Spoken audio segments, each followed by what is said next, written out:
Hey, what's up, guys? This is exciting. Welcome to the first video in my reverse engineering series. I took a deep dive into reverse engineering while I was at NYU, where we covered binary exploitation from the ground up. It was an intro class. It was great. Basically, where everyone starts is buffer overflows, then you add stack canaries and ROP chaining. Eventually, we got to more complicated heap-based attacks. So what makes my video different is this demo that you see I'm cooking up in the background here. This is what I wish I had when I was starting to do reverse engineering, when I was starting to do assembly. I actually asked my TA to do this for me. He's like, "Are you crazy?" So we jumped right into using GDB debugger to dump and inspect memory. And while debugging is crucial in reverse engineering, absolutely crucial, I believe it's important to at least have a basic understanding of assembly before diving into the debugger. So knowing how function prologues work, the call stack works, being able to write just simple programs in assembly will make you that much more effective when you finally do start to poke around in the debugger. So to understand assembly, you absolutely have to understand the call stack. Even the simplest piece of C code has a call stack, right? And I don't know about you, when I first, in intro to programming, right? My first programming class was in C. And I was taught that the stack was a mysterious blob of memory where local variables get allocated. And it all was a bit abstract to me. I used to think, okay, well, why do we need to put local variables up there exactly? Okay, I accept that they're put up there. Like, I learned it, I accepted it. Now I knew it, but I didn't really understand why. Okay, why do the local variables need to go in a separate blob of memory called the call stack? What about the lines of the code, the regular lines of the code? Where does that go? Does that also go in the stack? Why do only the local variables need to go in the stack? So my goal is for the stack, I want to demystify the stack. My goal is for the stack to not be abstract to you anymore. I'm going to show you how it works.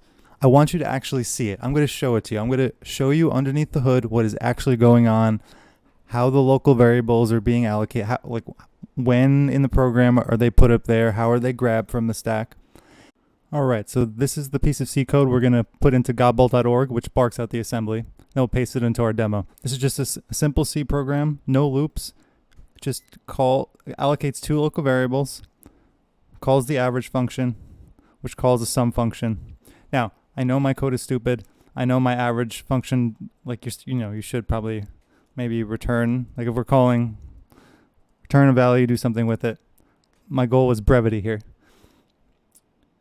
And same here. Look, we're hard coding it too. All right. That's silly, right? So we take this, put it into godbolt.org, and then we'll take this, put it into our demo. So guys, just quickly, I'll talk more about this later. This is just a visualization. My goal is to show you exactly what's going on underneath the hood, but I'm taking some liberties with my visualizations, such as really each byte of the stack, it's byte by byte. Really, every byte has its own memory address, and if you notice, mine are off by 4. Basically, if I made it off by 1, I wouldn't be able to contain the whole visuals. I mean, even now, look, I'm scrolling a little bit. So just realize in regular memory, every byte has a memory address. Now, one thing that I was trying to be accurate with, notice that my instructions here aren't by 4. They actually increase by the size of the instruction. So I looked up each of these instructions. Notice that a leave instruction is only 1 byte because the difference from here to the next is 1. This makes sense, right? We need the size of the instruction will tell us how much space we need to store that instruction. So call average is a 5-byte instruction. That's why I made the offset here 5. And okay, I'm talking too much. Let's get right into the demo. The whole point is that I show you this, not talk about it for ages. But one more thing, it's going to be real cool, registers. Notice how registers don't have a memory address. Registers are kind of burned into the CPU. They don't have a memory location. They could hold all types of things like memory locations inside them. They could hold anything inside them as long as it's, in my demo, 8 bytes. 8 bytes of whatever it is they want to hold. They don't know what they're holding. Let's start the demo. Talking too much. All right, let's get this started. I'm just going to make my screen smaller so it doesn't obscure the call stack. All right, so this is virtual memory, right? This is where we're going to put local variable and also other things, return values, the three most popular registers. So we're going to mainly stick to these seven. So the three most popular ones you have to learn about: RSP, it's called the stack pointer; RBP, it's called the base pointer; and RIP, it's called the instruction pointer. Cool. So RBP and RSP, they're both pointing to the top of the stack. Let's put 400 there. Now here's another part that you shouldn't quote me on. I forget like where where those two stack pointers would be at the start of a fresh program. But what I do know is that the idea is that after the function prolog, they ought to be at the same spot is the idea. I do know that. So a function prolog, what is that? That's every function, if you notice, begins with these two: push RBP, move RBP to RSP. Check it out up here. It's the same thing. At the beginning of the average function, push RBP, move RBP to RSP. It's called the function prolog. Over here, hey, look, same thing. Push RBP, move RBP to RSP. The idea is that after these two instructions, the stack pointer, the base pointer, they're going to be pointed to the same place. Let's just say that these two registers help keep track of the stack. Okay, you'll see. All right, let's get this started. All right, RIP is at 39. That means RIP is pointing to this is just saying RIP is pointing to 39. But really, this is our mental model. What's happening is inside the CPU are burned these registers, and inside these registers could hold things. All right, so push RBP. RBP is a compound instruction. The push instruction decrements the stack pointer by the size of the operand, which is typically 8 bytes in a 64-bit architecture, and my architecture as well. Decrements RSP by 8 bytes.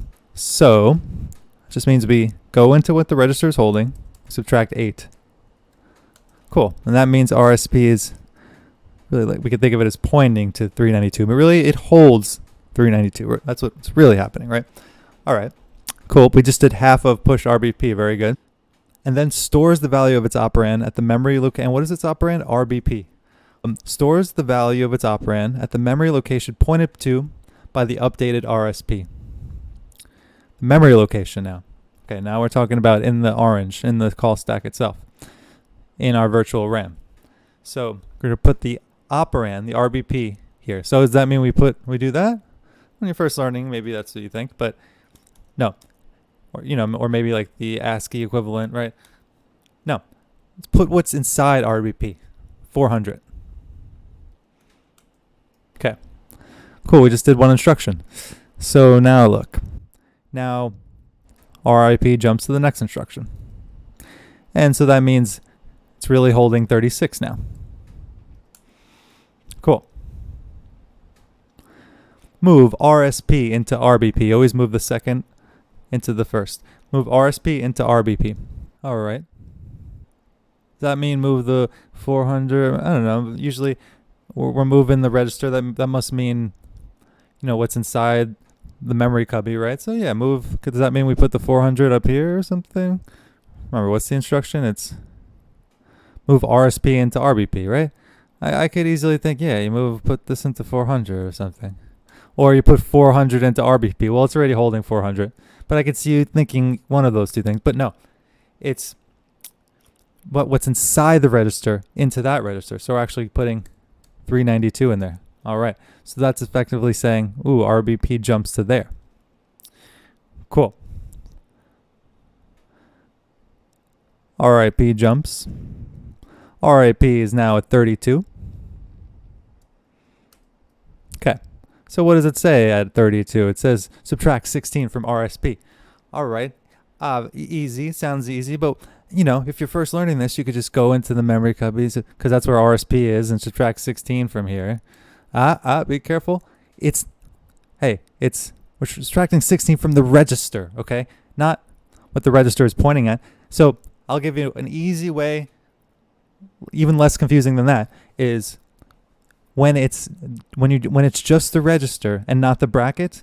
The brackets tell you go into the memory cubby, take the value on the call stack in memory, in virtual RAM. But when it's just, moving a register into another register, you're messing with what's inside the registers. A lot of times you're just here, moving from one to the other. And then sometimes you're over here. Okay, so where were we? RIP says we're at 32. So we're subtracting 16 from RSP. Yeah, I was saying how you could think, oh, subtract 16 from here. But no, it's, hey, do we see brackets? No, just register. So we're subtracting 16 from what's inside the register. So 376. That's cool. That basically tells us, oh, now we're pointing here. So yeah, some an instruction that maybe you wouldn't think governs pointers. Subtract 16 from RSP. That's really governing the pointer. That's when you realize that that's crucial. Cool. Now, when I first looked at it, I thought, oh, we're just subtracting 16. We're dealing with data in here. No, we're actually messing with the pointers, what's inside the register. Cool. All right. So, hey, we did that. Now RIP is at 26. All right, what does it say to do at 26? Move 2. And why 2? Hey, if you remember from the code, local variables. So we're setting 2 local variables, 2 and 6. And cool. 2. And hey, brackets. What did I say about brackets? Brackets is one we put here. Regular is one we put here. Okay. So 2 into 4 away from RBP. 4 away. All right, that's here. Now here's one really cool thing when you realize this. Hey, do you see any talk of X and Y? Are we setting those variables? Are we storing the names of variables on the call stack? No. It keeps track of variables. It's offsets away from RBP. RBP is like a base point. That's how you keep track. You say like, hey, I'm storing you 4 away from RBP, and you go 8 away from RBP. And then later, when you need it, you say, oh, hey, the thing that's 8 away from RBP, can I get that? Keeps track of where variables are through offsets from RBP. That instead of setting an X and a Y. So okay, so let's just make sure we're good here. So RIP, hey, am I been careful at RIP is 26, good. And it said put a 2, 4 away from where RBP is. And how did I know to put it in here? Because brackets mean put in here. Okay, cool. Let's keep going. So RIP is pointed at 20. That means it holds a 20. And it says to store 6 at 8 away from RBP. 8 away, 84, 392. Okay, cool. Let's go next. And let's remember, hey, we're at 16. Now we're going to take what's 8 away. Remembers, right? Hey, what I put 8 away from RBP, can you put that into EDX? No problem. So 8 away, that was a 6. Can we put that into EDX? I'm going to put that. Cool. Let's keep going. RIP next. RIP is at 12 now.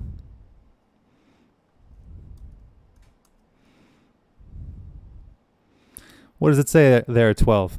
It says take what's 4 away from RBP, put it into EAX.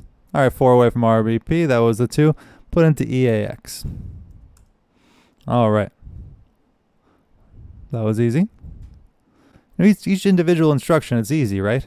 It's when you need to look at this whole thing and try to analyze what it's doing is where it's tough. So move EDX into ESI. All right. Move EDX into ESI. EDX, ESI. Oop, right there, huh? All right, so we're at 8.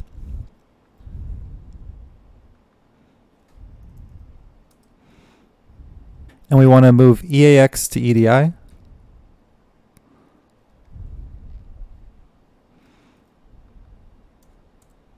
Cool.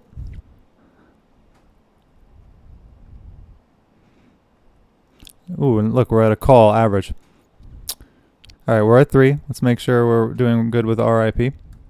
Now, what does it say there, 3? Now, one thing I want to draw your attention to. Now, let's talk about this for a second. It's just calling convention. Arguments to functions, the first 2 will go in EDI and ESI. But return values of functions, EAX, EDX. So if you notice, we got 2 values ready in EDI and ESI, ready to go for when we call average. Now you might be thinking, so remember, EDI and ESI, those are the ones that I just said were for parameters of a function, right? So you might be thinking, wait, why do we move this into EDX and EAX if only to move those into here? Now we're talking compiler efficiency. So I think if we mess with these flags over here, we could perhaps make it more efficient. So yeah, it's definitely doing a redundant operation, but that happens sometimes. But let's just roll with it. All right, call is a compound instruction. Two things.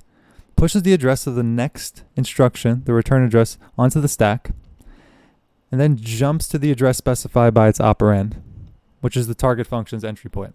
Pushes the address of the next instruction onto the stack. Why? So we know where we could return from. Here's where you could start visualizing buffer overflow.